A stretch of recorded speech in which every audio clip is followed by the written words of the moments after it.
السلام علیکم رحمۃ اللہ وبرکاتہ۔ آج کی گفتگو میں کچھ باتیں عجیب و غریب محسوس ہوں گی، لیکن اس کے اندر کچھ نہ کچھ ہمارے لیے عبرت، ہمارے لیے کوئی سبق ہوگا۔ جتنی چیزیں انسان نے بنائی ہیں، چاہے وہ جو کچھ بھی ہو، وہ جو بھی چیز اگر بگڑ جاتی ہے تو انسان اسے بنانے والے کے پاس آتا ہے۔ دو تین مثالیں میں آپ کے سامنے دوں گا۔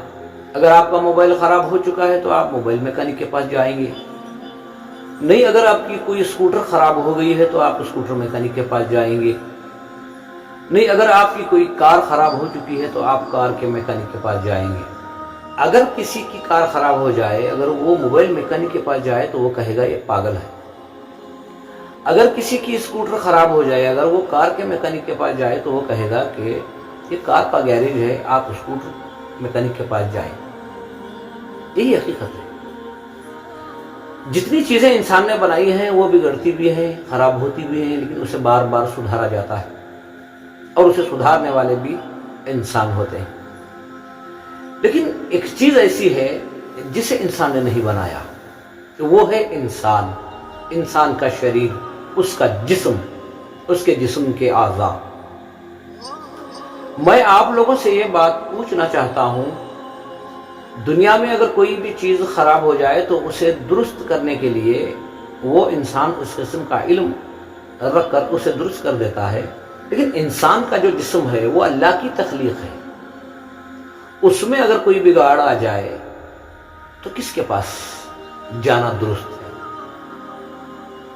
میرا یہ یقین ہے کہ سب سے پہلے اگر انسان کے جسم میں کوئی بگاڑ آ جائے، کوئی تکلیف آ جائے، سب سے پہلے اسے بنانے والا جو رب ہے اسے پکارنا ہوگا۔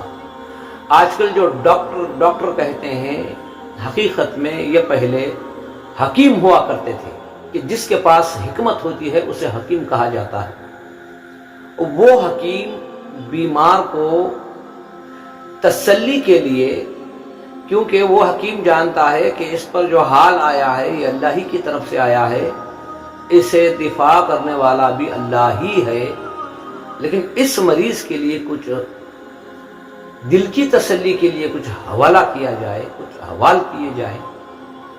اس کی بنیاد پر وہ اللہ سے یہ کہتا ہے کہ یا اللہ، اس شخص کو جو بیماری ہے اسے تو دور فرما۔ اس کے بعد جڑی بوٹی جو بھی ہے وہ اسے دے دیتا ہے، اور وہ یقین سے اسے جب کھا لیتا ہے تو یقیناً 2-4 دن آگے یا پیچھے لیکن شفا ضرور ملتی ہے۔ لیکن انسان جو ہے، آج کا جو ماحول ہے، اس ماحول میں چھوٹی سی چھوٹی بھی بیماری آئے، اللہ کو پکارنے کے لیے تیار نہیں۔ ہمیشہ دوائیوں پر یقین، ڈاکٹروں پر یقین بن چکا ہے۔ اس لیے آج امت کا جو مال ہے، وقت ہے، وہ برباد ہو رہا ہے۔ اللہ سبحانہ و تعالیٰ کا ارشاد ہے، غالباً سورہ بنی اسرائیل کے اندر اللہ سبحانہ و تعالیٰ فرماتے ہیں، وَنُنَزِّلُ مِنَ الْقُرْآنِ مَا هُوَ شِفَاءٌ وَرَحْمَةً لِّلْمُؤْمِنِينَ وَلَا يَزِيدُ الظَّالِمِينَ إِلَّا خَسَارًا۔ اس قرآن پاک کے اندر ہم نے شفا کو رکھا ہے، اس میں شفا ہے، رحمت ہے۔ اللہ کو مانا، اللہ کے پیغام کو مانا، اور وَلَا يَزِيدُ الظَّالِمُونَ إِلَّا خَسَارًا۔ جنہوں نے اللہ اور اللہ کی کتاب کو نہیں مانا، ان کے لیے دنیا اور آخرت میں خسارہ ہی خسارہ۔ آخر میں آپ کو یہ بات کہہ کے اپنی بات ختم کروں گا۔ آپ کسی حکیم ہو یا ڈاکٹر کے پاس ہو، آپ جا چکے ہیں، وہ جو بھی دوائی دے، وہ دوائی لے کر مالک حقیقی سے کہیں، جس نے ہمیں بنایا ہے، اے میرے رب، میں جانتا ہوں کہ تو نے مجھے بنایا ہے، تو نے میری تخلیق کی ہے، تو ہی جانتا ہے کہ مجھے کہاں کیا تکلیف ہے۔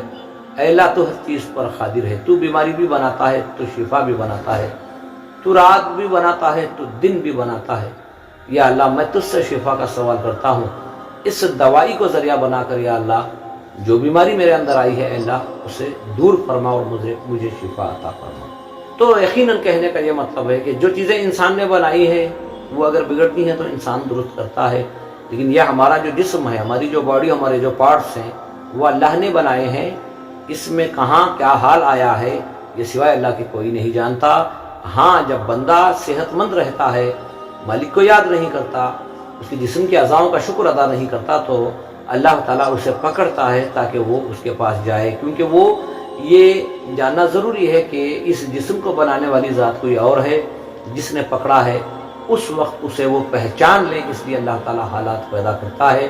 اللہ سے دعا کرو ہر بات کا یقین اللہ سے ہو، جو بھی ہے وہ اللہ کرنے والا ہے، اللہ ہی کرتا ہے، اللہ ہی قادر مطلق ہے، لیکن ہمارے درمیان ہم جو سلوک جو ہے لوگوں کے ساتھ اچھا نہیں کرتے یا اللہ کی نعمتوں کا شکر ادا نہیں کرتے تو اس بنا پر ہم پر حالات آتے ہیں۔ اللہ سے دعا کرو اللہ تعالیٰ ہمیں کامل یقین عطا فرمائے، جو بھی جہاں بھی بیمار ہیں اللہ انہیں صحت